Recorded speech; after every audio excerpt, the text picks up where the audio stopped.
Was there any specific story you heard early that was really hard, just emotionally hard? There was one particular family that I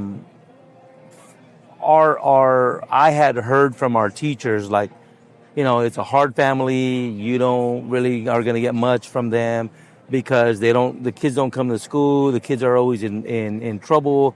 The dad's all tattooed up, and all the back history of why we couldn't, right? And it was not a long time before I had to sit and have a conversation with the family because one of their students there was a situation. I don't remember all the details, but it was the buildup. Well, be careful with that, and do we need to call the police? And I'm like, no, we don't have to call anybody. I said, I'm going to have a conversation, and we're going to start there. And so Dad was probably twice as tall as I was and twice as wide and tattooed, bald head, come in, very intimidating. But we went into the office. Secretary's like, are you sure you don't want me to have backup? It's like, no. Came into the office and I just, in a crackled voice, said, Mr., and I don't remember his name, I wanted to take some time to just have a conversation with you on how we can make things better for your son. And there was a long pause. And I felt like, oh, here it comes. And he said, no one's ever said that to me. I said, which part? He said, well, just receiving me with respect. Oh, wow. And then wanting to see what you could do to help my son.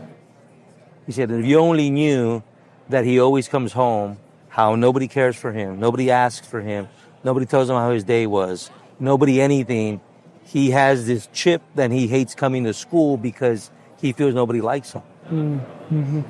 I said, well, I can assure you that that's not the case, right? I think is that there's these preconceived notions of fear and intimidation. I said, in all due respect, that may be coming from you, or at least they perceive that people are hesitant.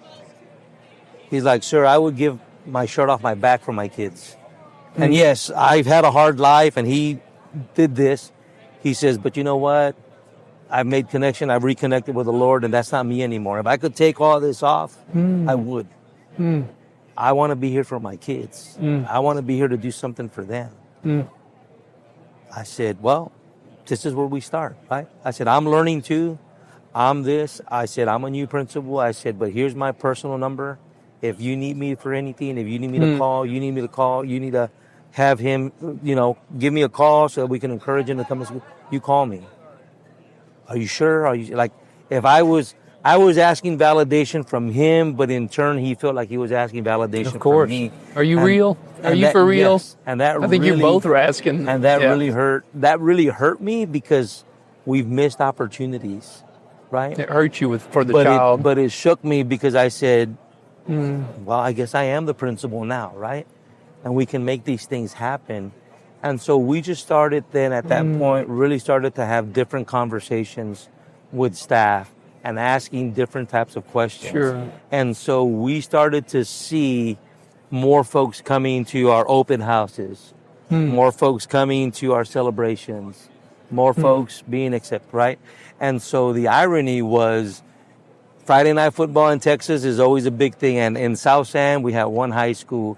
And so district leadership was like, hey, what's going on at Armstrong? And I'm thinking I'm doing something wrong. I'm saying, why? I haven't heard anything. They're like, no, we've had some parents come and talk to us about how you're doing good things for them, about how you're listening to them, about how you're accepting them. And one high-ranking administrator goes, we had a lot of problems at those schools. That particular school in the past, we always had to call the police. There was always have someone on standby. I said, I recognized that early because I was asked if that's what I wanted, and we said no. That's not what we're going to do anymore. That's not who we are anymore. And so that just started to really help permeate, and teachers started to open up a little bit more. And it set the trajectory in my first year, right? So I was there 2.5 years because I had the opportunity then to move into central office after that. Now, tell me, how did the little boy do? So he started doing very well, right? He still was a little bit of a pickle. Sure, right? sure. He had some behaviors to unlearn. Yeah. But he ended up doing very well the rest of that year, right? Because we had the highest number of ISS referrals. We had the highest number of DAEP placement. And so when we started to tailor that, my colleagues, other principals were like, well, are you just not recording things because, y'all had the highest numbers? I said, no, I'm not telling you that discipline isn't a problem. Sure. What I'm telling you is that I'm not sending them to ISS. They're staying in my office and I'm sitting with them. And if they need my help to tutor, then I'm going to tutor them. If they need my help to redirect them, I'm going to redirect them. Okay. They're going to sit right here with me. So I ain't going to send them into a room where they're going to just do nothing. They're going to sit right here with me. Sure, get farther behind. I said, so the consequence, there isn't one. There's no consequence to staying with the principal, right? Well, they didn't behave just so they could come spend time with you, did they? They misbehaved so they could.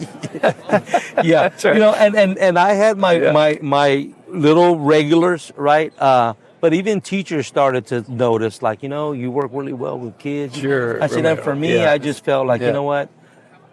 Some of them, in the absence of a father, right? I just want to be there for them now. Yeah. I can't be their father. I'm not their father.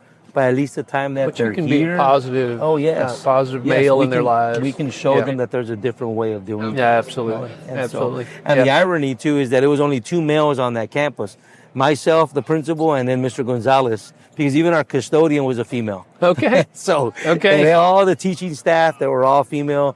Our cafeteria staff were all female. Wow. So yeah.